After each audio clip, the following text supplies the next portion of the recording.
Hello students, welcome to EPG Pathshala. I am Dr. Kalpana Bhargava from the past DRDO. Here we are going to discuss about the module Basics of Molecular Therapeutics, and this will be part 2, and this is from paper Molecular Therapeutics. So the objective of this module is to teach all of you about the basics of molecular therapeutics, and this time we are going to specify on monoclonal antibody therapeutics. Last module, if you remember, I discussed about the small molecular therapeutics. So this module will be discussing only about monoclonal antibody therapeutics. So what this module is going to do, this module is going to be beneficial for all of you in understanding the basics of monoclonal antibodies, their production, their mode of action, and also their use as a therapeutic molecule. So let us see what is molecular therapeutics. There are many definitions available in the like in the public domain, but the most understanding and the most apt definition for molecular therapeutics which I found is the therapy with compounds which are rationally targeted against certain specific molecular structure is actually molecular therapeutic, and this was the one of the best definitions which I can share with you. So as I already discussed in the module 1, the molecular therapeutics are of two types, small molecule and monoclonal antibody. So small molecule we have already discussed. Now in this module we are going to discuss mainly on monoclonal antibody therapeutics. So first of all, what is antibody? Antibody is a protein which is used by immune system to identify and then neutralize foreign objects like bacteria, like viruses, and also each antibody recognizes a very specific antigen which is unique to its target.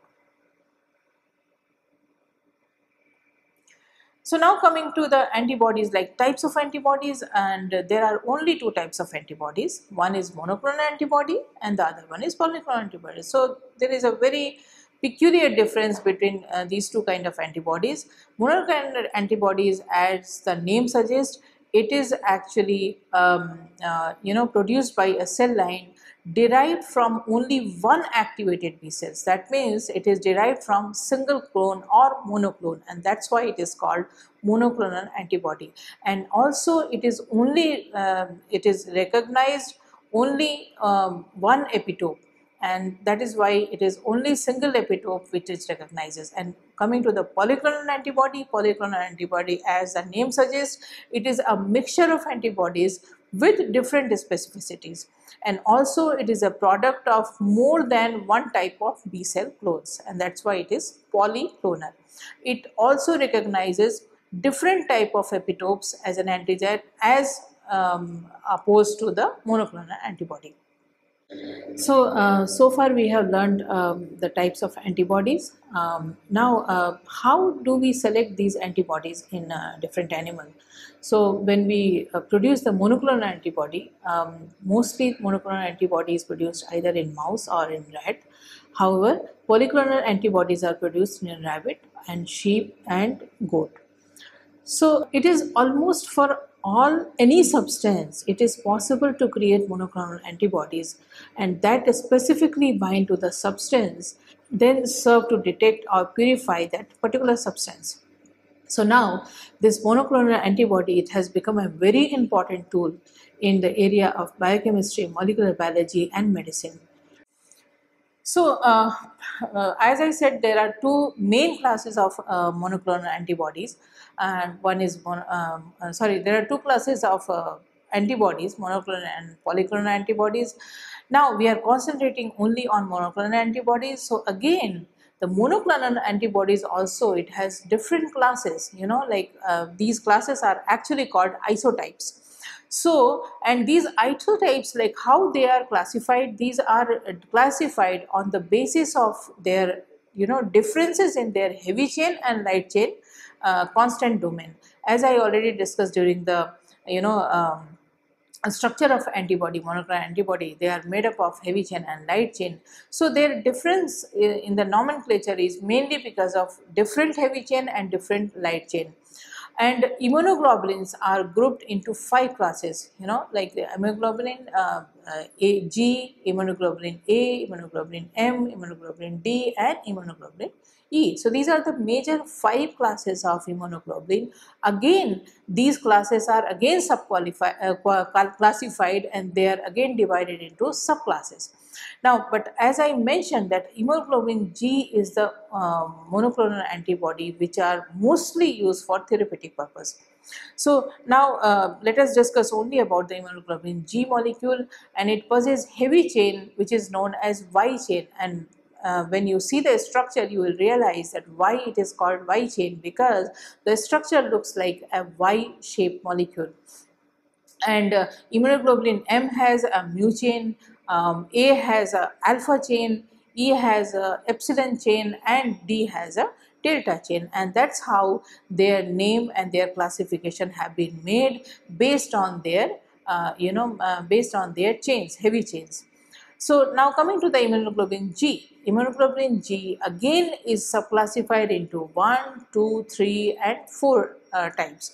Now how they are distributed in the body of a human immunoglobulin G, as you can see that G1 is almost 66% in the body, G2 is 23%, G3 is 7% and G4 is 4%, and that's how they are distributed in the blood as well as in the tissue liquid. Immunoglobulin A, it is almost A1 is 90%, A2 is 10%, and they are distributed mostly in the stomach and intestine. Now coming to the immunoglobulin M, which is normally pentamer in structure, and it could be hexamer also, but they have multiple immunoglobulins which is linked with disulfide bond. So they are the specific of the immunoglobulin M. Then coming to immunoglobulin D, and 1% of the protein in the plasma membrane of B lymphocyte, and their function is still not known.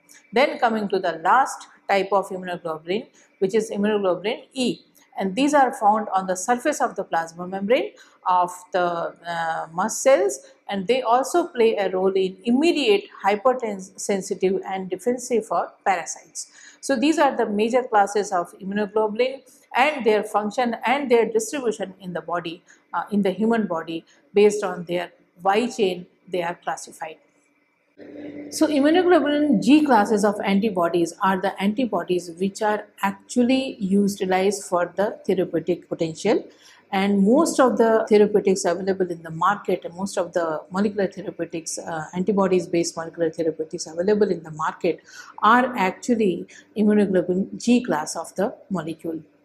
So, what is the direct objective of the antibody? Direct objective of an antibody therapy is to directly kill the target cells.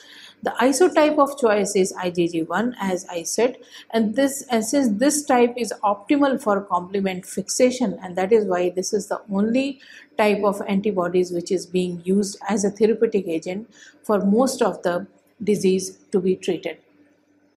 Now look at the structure of the antibody. The structure of antibody, as I said, because we are concentrating on immunoglobulin G antibody, and it has a Y-shaped structure.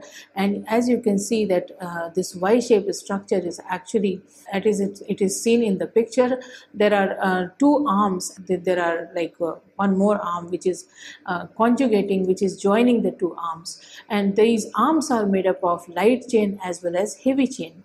And these light chain and heavy chain, they are connected with the hinge, and this hinge is actually variable kind of hinge, and that is how these arms are rotating among each other. So there are three scientists who got Nobel Prize in Medicine and Physiology, and these are the Kohler, Milstein and Jahn, and they were awarded Nobel Prize in 1984, and they were awarded Nobel Prize for the discovery of monoclonal antibodies as a therapeutic agent. So now look at the function of the antibody. What are the actually functions? So antibodies have two major functions. The first function is that they recognize and then bind antigen. So these are the one function, and then what they do, they induce immune responses against certain disease or against certain target. They induce immune responses after they bind. So what are the variable region mediates binding? And these are the regions like affinity for a given antigen, and confers absolute specificity for an antigen. These are the region which mediate binding. And the constant region mediates immune response after binding, and there are different classes of constant region generate different kind of isotypes, and different isotypes of antibody have differing properties. So like when I talk about the isotypes of antibodies, why they are divided into different types, because they have different properties and they have different even structure and function. So there are some definitions which we need to know before we define antibodies and before we classify antibodies. So there is one short form which is called FAB. So what do you mean by FAB? FAB is fragment antigen binding. So when we define the structure of the antibody, we are using this kind of short form to define antibody and to define their structure. So FAB is fragment antigen binding, and then look at FAB FC. FC is fragment and crystalline. So these are the short form we use when we look at the structure of the antibody. So what is FC fragment? FC is fragment crystalline and fragment, and it specifies the other biological activities of the molecule. For example, the FC fragment that may determine whether the antibody simply prevents signaling through a receptor, or alternatively it causes the cell's destruction through complement fixation or target immune effector cells. So this is the fragment which decides the signaling of antibody molecule. So now, as we are discussing only about the monoclonal antibodies, and there are only 4 types of monoclonal antibodies, and it is based on how they are derived, from where they are derived, that means their origin. So if they are originated from human only, they are called human monoclonal antibody. If they are derived from mouse, they are called murine monoclonal antibody. And if they are a combination of human and mouse, they are either called chimeric or they are called humanized. So if they have major portion of mouse, they are called chimeric, which is almost like 33% of human, and rest of it is mouse. And if they have major portion of human protein, which is almost like 90%, and 5 to 10% of mouse protein, they are called humanized. So there are 4 major types of monoclonal antibody based on the proportion and based on the origin of the molecule from which it has derived. So there are 4 types of monoclonal antibodies as we described earlier. They are murine, human, chimeric and humanized. And as I already explained, that murine is a 100% mouse protein, and chimeric is actually 33% mouse protein, and rest of them are human protein. Then there is another one which is called actually humanized. Humanized, that means they are not 100% human and they are not 100% murine. So they contain 5 to 10% of mouse protein, and rest of the proteins are human protein. And then there is another class of antibodies which is called human protein, which is actually human, and this is 100% human protein, and that's why it is called human. So how these nomenclatures were made actually. So US Food and Drug Administration, they have created this kind of nomenclature of therapeutic antibodies. So therapeutic antibodies, if you look at the human, murine, chimeric and humanized antibodies, and they have a typical subscript, and this typical subscript, this like 2-letter or 3-letter subscript, actually they decide on the nomenclature of the antibody. For example, if you look at the chimeric monoclonal antibody in the first figure, and the antibodies which is available in the market, these are the antibodies for different kind of treatment. So look at the last 3-letter, it ends with MAB. So MAB is actually, it stands for monoclonal antibody, and then before these three letters there are two letters which is XI. So XI is actually stands for chimeric antibody. So if you find this kind of letter, that means the antibody they are referring is actually chimeric antibody. Similarly, if you look at the human monoclonal antibody, and the last three letter as usual is the MAB, which is for monoclonal antibody, and last but two letters which is actually MU. U stands for human, and this human, that means this is 100% human antibody protein. Likewise, all the antibodies which are therapeutic, which are in the market, are actually they have given name based on the suffix which is decided by US Food and Drug Administration. So this is the nomenclature which is being used throughout the world. How do we produce monoclonal antibody? So there are various ways to produce monoclonal antibody, but the most widely used and the most popular and the most convenient method of production of monoclonal antibodies is actually, which is a very conventional method, and that is called hybridoma technology. So hybridoma technology, typically there are 4-5 steps involved in the hybridoma technology. So step 1, what happens, there is a immunization of mice. So what happens, again this step 1 has many sub steps. First one is that mice are immunized with an antigen, and these antigens are actually attached to the adjuvant, and then antigen can be whole cell, it can be membrane fragment, or it can be a complex molecule also. Then next one is mice serums are screened using various techniques, and one of the techniques are ELISA, which is most widely used, and then sufficient titrate is reached, the mice are euthanized, and then spleen is removed as a source of the cells for cell fusion. So now the end of the step 1 is the euthanization and removal of spleen for the source of cells for cell fusion. The next step in hybridoma technology is preparation of myeloma cells, are immortalized cells. They are capable of dividing indefinitely, and these cells are treated with 8-azaguanine to ensure sensitivity to HAT. And then step 3 is the fusion of myeloma with spleen cells. So now the spleen cells which was harvested from mice are fused with myeloma cells, and then they are co-centrifuged in polyethylene glycol.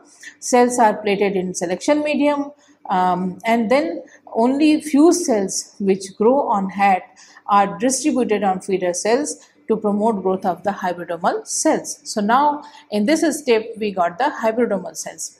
The step 4 is the cloning of hybridoma cells. The mouse is then inoculated with the cells, and the therapy becomes a factory for producing the monoclonal antibodies. And asides fluid collected from the mouse, and in the last step antibody is screened and then they are purified. So these antibodies are again screened by using specific antibody binding, and these are actually mostly done in vivo. And then last step is actually desired antibodies which are cloned, and this is done in vitro culture or culture bottle. So these antibodies are cloned for more and more production. So now if you look at the different steps of hybridoma technology, so these are like in a figure form, and all these steps which have been already explained, they are shown in a pictorial diagram. And you can see that step 1, isolation of spleen, then fusion, and then production of hybridoma cells, and finally these antibodies, monoclonal antibodies, is being purified. As I mentioned that for this production of monoclonal antibodies, G. Kohler, Milstein, and these are the scientists who got Nobel Prize for their work. So hybridoma technology, in nutshell, we can say that it has contributed virtually to all the area of biology and medicine, and it has been greatly refined since its introduction. This was introduced, remember, this was introduced in 1975, and since then this technology has become virtually important for all the area of biology and medicine. Now the next method for the production of monoclonal antibody, as I already mentioned that hybridoma is the most widely used method.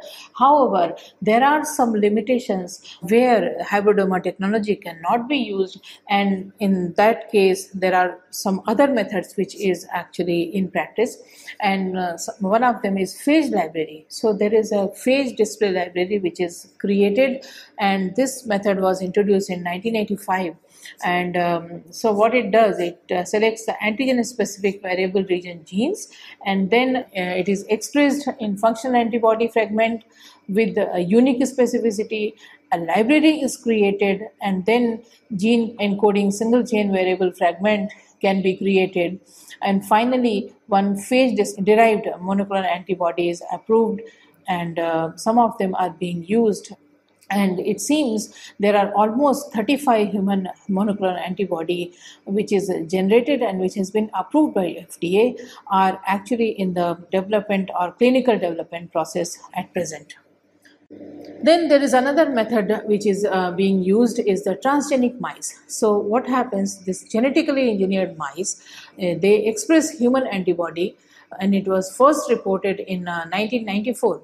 So their disruption of endogenous mouse and immunoglobulin heavy chain, light chain loci, and with the introduction of human immunoglobulin heavy chain and light chain genes, so this kind of transgenic mice is created, and antibody is expressed in the transgenic mice. So again, this is the nomenclature again of therapeutic antibody. I already have explained like how they are named. For human, it is used UMAB. For humanized, it is used ZUMAB. For murine, it is MOMAB, and then chimeric ZMAB. So I think I have already explained this. Now, what is the pharmacokinetics of monoclonal antibodies and how they are administered? There are many routes of administration of any kind of drug, but like specifically in the case of monoclonal antibody, subcutaneously they are administered. They are also administered by intramuscularly. They are also administered by IV route. But there are different antibodies. Like look at this rituximab. This is basically a chimeric antibody and chimeric class of antibody, and they are administered subcutaneously. So there are different class of antibodies which are administered by using different administration method. And how they are actually eliminated from the body. So there are various routes by which these antibodies are eliminated from the body, and via uptake and via catabolism, reticuloendothelial system, and target tissue. So these are some methods by which they are eliminated from the antibody. And then mode of action, coming to the mode of action, how these antibodies act, how they act as a therapeutic. What they do, they make the cell more visible to the immune system, and they also, the next function is that they block growth signals. For example, cetuximab, this is one of the monoclonal antibody. They block the growth signal, and then the next method, which is among the mode of action, is they deliver radiation to the cells. So what they do, by combining a radioactive particle with a monoclonal antibody, doctors can deliver radiation directly to the cancer cells, and in that way the cancer cells can be destroyed. So now coming to the therapeutic effect of monoclonal antibody, and as I discussed that this module is mainly based on the therapeutic effect of monoclonal antibody. So there are two kinds of effect which the monoclonal antibody has. These are direct effect and indirect effect. So direct effect is the blockage of growth factor and induction of apoptosis or inhibition of angiogenesis. So these are the direct effect by which, for example, in case of cancer, destroy the cells. Then there are indirect effects. So what they do, there is like complementary dependent cytotoxicity, antibody dependent cellular cytotoxicity. So these are also effect, but they are indirectly. So basically they modulate the a pathway, or they modulate a function, and indirectly they destroy the cells or tumors and show their effect. So what are the characteristics of monoclonal antibody? Monoclonal antibodies are Monospecific, what do you mean by monospecific? They recognize only one epitope. I think during the definition, this is a very important point. And then they are also homogeneous. So they are identical immunoglobulin molecules, display identical binding strength. So they are in every aspect, they are homogeneous. And the best part is that they are produced in unlimited quantity. So when you are using it for a drug purpose or therapeutic purpose, I mean, this could be a cost effective molecule. And mostly they are derived from the mouse. So, how these monoclonal antibodies are used and what are the therapeutic potential uses of these antibodies? So, they are used in various disease. Some of them are being immunosuppression, autoimmune disease, malignancies, antiplatelet therapy, asthma, infectious disease, osteoporosis. These are some of the, monoclonal antibodies. These are the area where these monoclonal antibodies are used. I'll give you a couple of examples of monoclonal antibodies which are being therapeutically used. I'll just give you a couple of examples, like one of them being ANTCD, ANTICD3. CD3 is a co-receptor which plays an important role in T cell receptor signaling. So there is a monoclonal antibody for treatment of this kind of dysfunction. Then there is another example which is called muroimumab, and as it says that it is a human antibody, monoclonal antibody. It is a drug which blocks this receptor. It blocks killing by cytotoxic T cells and many other T cells function. Then there are many more. In fact, as I mentioned, there are almost 35 monoclonal antibodies which are in therapeutic use worldwide. And as I mentioned that these are named as per the US Food and Regulatory Department, and they are all being used as a therapeutic molecule against a particular disease. So this is a list of therapeutic molecules which are antibodies. So, apart from this, there are some problems which monoclonal antibody therapy, there are some problems which is involved, and some of them are actually the heterogeneity of tumor cells. Then there are some modulations in antigen, and then blocking effect. Sometimes circulating antigen, they have a blocking effect, and sometimes there is an insufficient penetration into the tumor. So these are some of the, and then sometimes there are cross reactivity also with the normal tissue, and that creates a problem during the treatment. So these are some of the limitations of monoclonal antibodies also.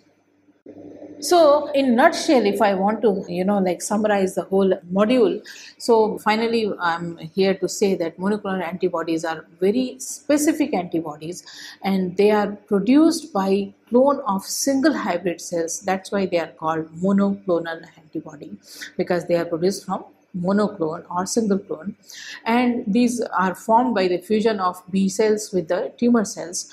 The next point I would like to make here is that the hybridoma technology is the most widely used technology, and they actually yield very higher amount of monoclonal antibodies. These monoclonal antibodies can also be produced in vitro and in vivo, and mostly animals are utilized to produce monoclonal antibodies, but these antibodies are associated with homogeneity and ethical problems. So there are some limitations, and there are some, most of them are benefits actually. So here I summarize that these antibodies are very useful for therapeutic use and for different disease. So students, let us summarize what we have learned from this module. So in a nutshell, I can say that monoclonal antibodies are highly specific antibodies, and they are produced by a clone of single hybrid molecule, and that's why it is called monoclonal antibody. And they are formed by the fusion of B cells with the tumor cells. And as we have learned that the most widely used and the most popular technology for producing monoclonal antibody is hybridoma technology. So, and the other advantage of using hybridoma technology is because the yield is very high when we use hybridoma technology for production of monoclonal antibodies. And as we have also learned that monoclonal antibody can be produced both in vitro as well as in vivo. and mostly animals are utilized to produce monoclonal antibodies, and these antibodies are associated with immunogenicity. This is what so far we have learned.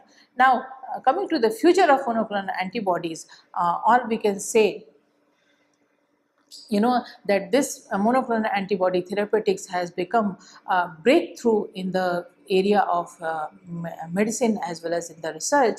And with the already second generation of recombinant antibodies has already led to the approval of almost more than 20 monoclonal antibodies which are being used for therapy, leading to a valuable clinical data. Clinical results are also being used to guide antibody engineers for developing new monoclonal antibodies and new therapeutics for various disease in a more efficient way. At present, a third generation of antibody derived molecule is also being generated, and which has a potential application in the upcoming area of medicinal science and research. And all I can say that this is a very exciting time, that we should see the emergence of more efficient immunotherapeutic molecule for treating various deadly as well as other disease which we are encountering in our day-to-day life.